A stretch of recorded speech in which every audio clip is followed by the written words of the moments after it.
documenting that slavery is just as prevalent now with sheer numbers as it was 200 years ago. It's just camouflaged a little bit better. And Conchita Sarnoff has worked with some of the biggest presidential campaigns around the world. She's been a crisis communications advisor to several Fortune 400 companies.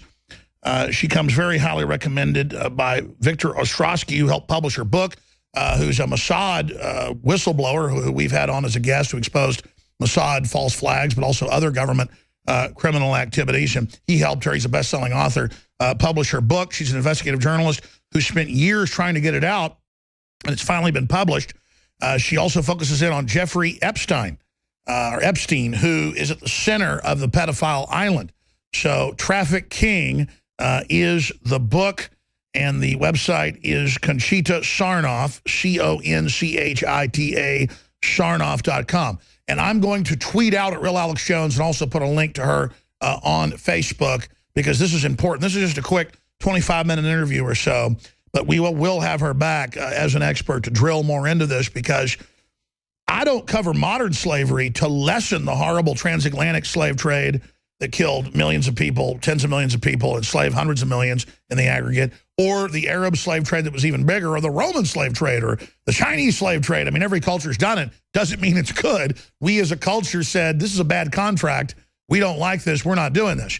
But the type of slavery now is kids and women of every race, color, and creed, and the most disadvantaged, people that are also grabbed out of countries and taken to islands as slave labor. Foxconn factories, Apple, the suicide nets. I mean, this is bigger than it was at the peak of slavery here in 1800. And every historian, admits that. So we're so busy trying to ban the word lynch because it scares folks, the Irish name and brown paper bags, that we're not focusing in on this. But she also heads up an organization that exposes all this, atrvt.org. And, the best way to break this down is she's an investigative reporter for the Daily Beast with her expose behind the pedophile sweetheart deal, published in the Daily Beast, and was submitted for the Pulitzer Prize. There's so much more to go over with her. So in the time we've got, you just take over here and break down the basics, your background, and where this rabbit hole really goes. Thank you so much for joining us. Thank you, Alex, very much for having me on your show. I appreciate it. As you said, this has been a long journey because the establishment, both parties, Republicans and Democrats, have tried to silence the information that is included in the book. The book is more a reportage of not only my journey in the underbelly of human trafficking, but also it exposes the longest running U.S. federal human trafficking case. Here is a case that started Mr. Jeffrey Epstein, who is a registered level 3 sex offender, was arrested in 2005. He was indicted 2 years later in October 2007 for one count of solicitation of prostitution with a minor. And the incredible thing is that they even identified the victims as prostitutes, or the victim, instead of identifying them as what they are, which is victims, because any girl aged 15, 14, 13, 16, certainly under the age of 18, should not be labeled as a prostitute. She or he should be labeled as a victim, especially when they're up against a grown adult. So here was this case that I stumbled into, having come back from Mexico and almost losing my life. I was threatened by a government official, an agency official, I was going to be lynched if I asked another question, according to the lady who I was interviewing. And after coming back from that harrowing trip, and of course, after also being offered a bribe not to write this book, I realized that this case was important on different levels. The most important level was the cover-up. I believe, in my opinion, that this cover-up was far greater than the Watergate and the Lewinsky scandal and the Profumo affair combined. I believe this is a very important case because it set precedent.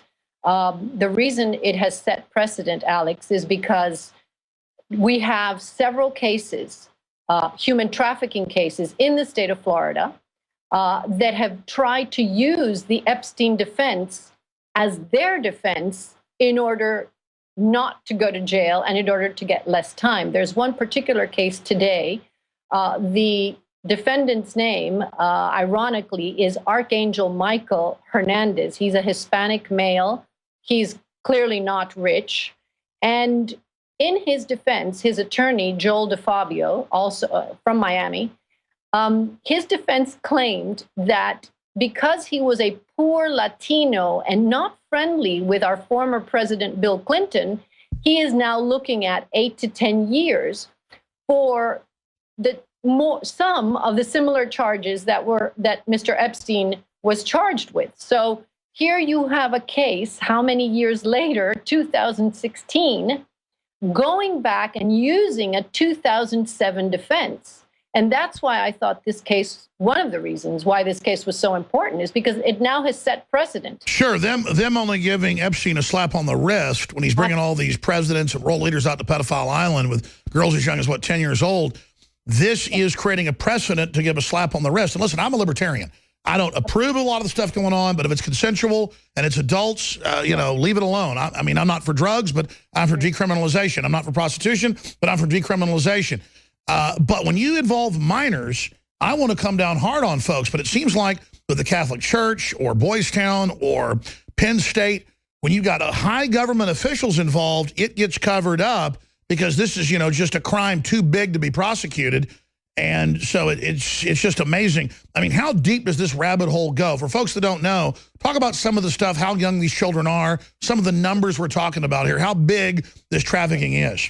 Okay, well, let's start with, in 2012, Congress reported that there were 300,000 American, that is U.S.-born, children being trafficked in the United States. That's in 2012. The number has now risen to 1 million. The United Nations, claims that there are 22 million children being trafficked worldwide. That's an enormous number, however you slice it. And according to some media reports, it is a business that is worth over $167 billion. That is larger than Google, Nike, and Starbucks combined, than the profits of these three companies combined. So I believe one of the reasons this business has become so enormous and so out of control is because you've got online pornography, as you might know, Alex, is the largest business online. Child pornography is the second largest business online. Ashton Kutcher, the actor, he created a foundation called wearethorn.org, wearethorn.org, which helps the certain law enforcement agencies with data and metrics. And he's got some incredible data and facts on that website. And the reason I'm promoting it is only because it's been very useful to me and to many NGOs that work in the field. So here we have these numbers that are incredible. And by the way, the only method that we actually even have numbers today is because the victims have been arrested. The police, the local police departments are the first line of defense. So if a child is not arrested, it cannot be identified whether it's a prostitute or a victim or a trafficker or a pimp or a John. Now, the victims prior to I would say within the last 5 years, a lot of things have changed because the police departments have become very educated. And that is one thing that my foundation, our organization, is attempting to do. We are attempting to educate all public schools in the 15,000 school districts on how to identify traffickers online, because that's what's happening today. Traffickers are no longer sitting in a van waiting outside a school or a shopping mall or a movie theater to abduct children and traffic them. No, they're now going online, they're chatting up children, they're befriending them online.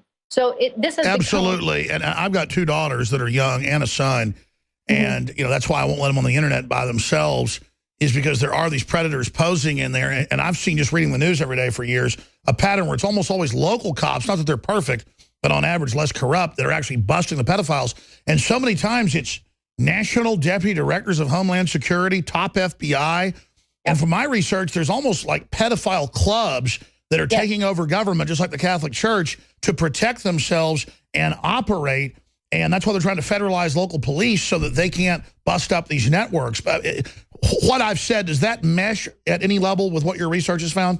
Absolutely, exactly. I mean, I believe that's one of the reasons why my book was not published for 7 years, and Random House Mexico killed the book deal in 2014. I mean, I signed a book deal in 2009. The more I dug, the more I found out, the more I exposed, the less they wanted to publish the book. I have had 3 agents in the past X number of years. I mean, I don't want to expose everything because you could, No, I understand. You've been blocked, just like Facebook admits they, they block stuff they don't like. I mean, this is the age of stealth censorship. Absolutely, absolutely. So, so back to this case. So here we have a case where the pedophile, who is a very generous donor to the Democratic Party, was given a slap on the wrist, and he implicated a number of Democrats. And yet he was pardoned during a Republican administration. And I'm sure that those who pardoned him were also part of the Republican establishment. So you've got, both parties who don't really want to expose what went behind the scenes. But when you read the book, you'll understand through the Dershowitz deposition, he even implicated Harvard law professor Alan Dershowitz, one of the victims, Virginia Louise Roberts, implicated Professor Dershowitz, and they just settled the case, I believe, on April 8th. And why was this case settled right away? That's another question you'll find out in the book. But, there are many questions that I tried to answer as best as I could, because this rabbit hole, as you call it, is so deep and so wide that even Alice in Wonderland would have had quite a problem trying to dig herself out of it. Well, Conchita Sarnoff, stay right there. We're going to come back to break and come right back to you. But I tell you, this rabbit hole goes so deep. It's so frightening to realize the type of monsters we have literally all around us that want control of our society, that want to run our lives, that want to dominate us, that want to be able to shut down the new independent media so this information doesn't come out. But we're going to cover it here on this broadcast. Of course, Bill Clinton and others went to that island that Conchita Sarnoff has been for a decade trying to expose. The last 7 years not having her book published. It's now been published, and we'll give you the details of that when we come back from break, her website, so that you can find that and get a copy of that and get that out to other folks. You may, as a viewer or listener of the show, already know all this, but other folks don't. They just don't realize the level of evil that we're dealing with. Look at the royal family, all the pedophilia in England, the highest government ministers. They don't even let you in. A lot of the folks I've been told don't even like this, but they have to do it to become compromised, or these mafias don't accept you. Kind of like low-level mob will say, you got to kill somebody who's innocent to be a made man. Well, that's just regular organized crime. When you get up to the highest levels of betraying countries and carrying out evil, they go all the way. So ConchitaSarnoff.com, ATRVT.org. Conchita Sarnoff is our guest. Nobody seemed to know. It's our last segment with her, but I want to invite her back on the Nightly News for a more in-depth report and kind of show some of the background articles and things for TV viewers. This is a radio/TV broadcast. The Nightly News is 7 o'clock Central weeknights. Find details at Infowars.com/show. But take the Senate hearings now that are about to start on the admissions that Facebook selectively censors ideas they don't like but doesn't tell you. You may agree with censoring conservatives or anti-war people, but it doesn't mean that it should happen. I mean, there are tyrants out there. Just because some people want to restrict views doesn't mean they have a right to do it. And see, once that happens, now you can shut down the details of Bill Clinton's best buddy and the pedophile island that we've been exposing. Now, getting back to our guests, in the 5 minutes we have left, Conchita, what else is key for you to relay to folks that's in your books so they understand why the system was fighting so hard to suppress it? Alex, I think one of the reasons that propelled me to move forward and to be so persistent was after the fact I met the prosecutor on Epstein's case. And as you will read in my book, I have his letter and certain documents at the beginning of the book, because I needed to relay to the readers how important this particular case is, certainly when it comes to our future and the future of our children and the future of the enforcement of the Trafficking Victims Protection Act, which is the federal law, the only federal law, one of the only federal laws, forgive me, the most important, that prosecutes traffickers and protects victims. And so when I met with our Alex Acosta, who was the prosecutor at the time of the Epstein case, he wrote a letter. I found, through a source, I found an email that was written to one of Epstein's defense attorneys. Epstein had several defense attorneys, all very powerful and influential, and certainly leaders in their fields. And so the prosecutor wrote in the letter, we, the prosecution, were assaulted, and I quote, assaulted, during the time of Epstein's investigation. Now, you tell me, Alex, when does a prosecutor, number one, when does a prosecutor usually speak to a journalist? One. Two, when does a prosecutor use the word assaulted to describe the actions of the defense attorney or defense attorneys? As in absolutely. Look, the folks that went after this scumbag were heroes. I mean, this is a death sentence probably still for them. And the answer is go after the globalists at every front. Just like with the Catholic Church, we're going to end up showing that basically half of these people are pedophiles. It's a cult of pedophiles. I've studied it for 2 decades plus.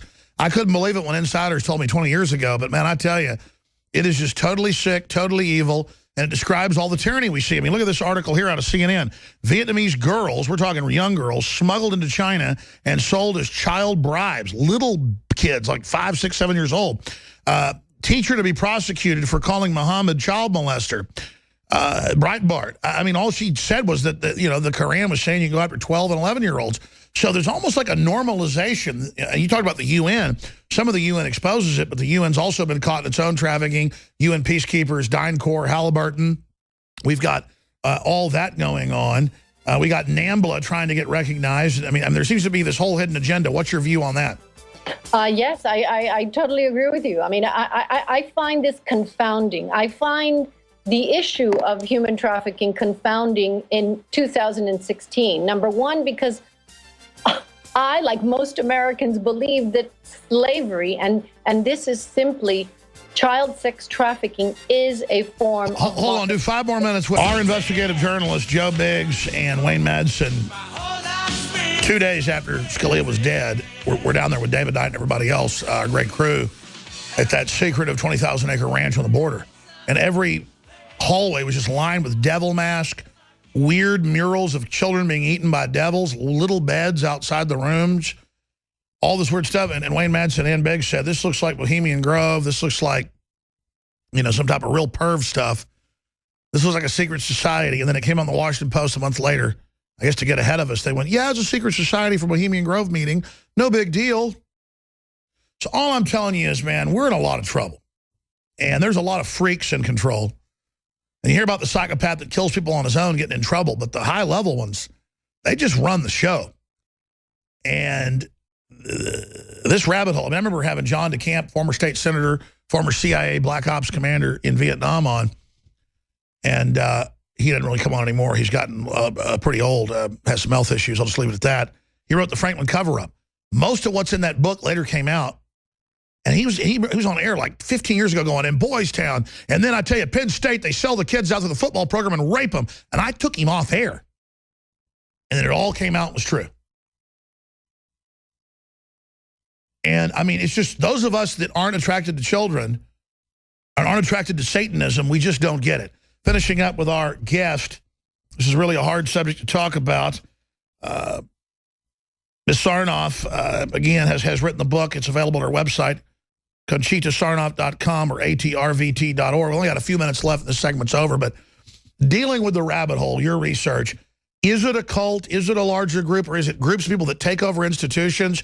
I mean, why is it that so many big institutions end up being run by pedophiles, universities, colleges, schools, reformatories, religious groups, military groups? I mean, what is going on from your deep research as an investigative journalist? Well, look, Alex, I can't tell you for a fact that this is a cult. I mean, I haven't studied that, and that's interesting because that poses another question that I will now pursue. But I haven't pursued that road yet. But I will tell you that the cartels, the Mexican cartels, the Russian cartels, the Ukrainian cartels, the Chinese cartels, the Colombian cartels, these are the large networks. In the United States, you have a cartel called MS, which stands for Mara Salvatrucha. And MS works closely with several Mexican cartels. And they are definitely very involved in the trafficking of Sure, let me children. ask you this question, because if Vladimir Putin can be proven to be involved, and that's a big deal, he claims he's trying to fix corruption. Is there any evidence which side of things Vladimir Putin's on? No, I have not studied I have not read anything about Putin being involved in cartels that sell children. Whether he is or not, I can't tell you yes or no, but I have not seen anything. Sure. What about the finders and stuff in the 80s? You know, the CIA has been directly connected to it. Well, look, I think this is what I believe that there are men in very high places, such as was proven during my 7-year research, who are involved in one way or another, directly or indirectly, whether they're protecting a pedophile or they've tried it or they're interested. They're there at every level, certainly at every socioeconomic level. In every country, you have that. You have that in the United States. You have that in France. You have that in England. You have that in Switzerland. You have that in Spain and in Italy and everywhere else, in China, Australia. So, you know, it exists. Pedophilia is a disease. As a matter of fact, there's a pharmaceutical, which I just found out, a very interesting research is going on in Stockholm at the Karolinska Institute, where they're using a drug that is currently on the market for a different indication for prostate cancer. To block pedophilia behavior? Yeah, and well, you know, once they convict somebody, a ball-peen hammer 10 or 15 times in the back of the head, too, that cures it. I want to talk to you very soon. Thank you, Conchita Sarnoff, for your courage. God bless you. You're an amazing lady.